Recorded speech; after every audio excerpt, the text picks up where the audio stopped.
এহসানুল হক মিলন সাহেবকে শিক্ষা প্রতিমন্ত্রী বানানো হলো। ভদ্রলোক এমন একটা কাজ শুরু করলেন, হেলিকপ্টার নিয়ে প্রতিদিন বিভিন্ন পরীক্ষার কেন্দ্রে হানা দেন। এই দেখা যায় বরিশাল, এই তারপরে রংপুর, কাউকে সাথে না নিয়ে কেন্দ্রের সামনে দিয়ে লাফ দিয়ে পড়ে গিয়ে গ্রেপ্তার করে। আমরা দেখলাম বরগুনা মোকামিয়া থেকে প্রিন্সিপালকে অ্যারেস্ট করে এসে ঢাকায় নিয়ে আসছে। আমার জীবনের খুব একটা গল্প মনে আছে, পলিটিক্সটা ছোটবেলা থেকে আমার মধ্যে ছিল, এটা অনেক গল্প বলেছি। চায়না মাঠে খেলতে গেছি, আমাদের মাদ্রাসার সামনে যে কেন্দ্র, কাউরে না পাইয়া বাসায় ফিরবো, পরীক্ষা চলে, তখন দেখি ছোট্ট একটা হেলিকপ্টার নিচের দিকে পড়তেছে। আমার হঠাৎ মনে হলো কিরে, এহসানুল হক মিলন উনি তো বিভিন্ন জায়গায় যায়, এইটা কি এইটা নাকি?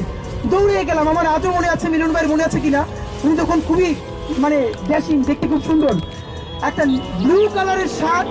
উনি হেলিকপ্টার থেকে দরজা খুলেই উল্টা দিকে জোরে দিলেন দৌড়, উনি কেন্দ্র চিনতেন না। তারপরে ওনাকে অন্যরা বলার পরে উনি পরীক্ষার কেন্দ্রে আসলো, 15-20 জনকে মুহূর্তের মধ্যে এক্সপেল করে পুরো বরিশাল বিভাগে 10 থেকে 15টা কেন্দ্র গেল। দেখেন বাংলাদেশের মিডিয়ার কাজ কি। এহসানুল হক মিলন সাহেবকে প্রশ্ন করেন, আপনি যে হেলিকপ্টারে দৌড়ান, আপনি তো শিক্ষা প্রতিমন্ত্রী হিসেবে এই কয় টাকা আপনার জন্য বাজেট, আপনি হেলিকপ্টার পান করুন। ওনার উত্তরটা আমার মনে আছে, মিলন ভাইয়ের মনে আছে কিনা।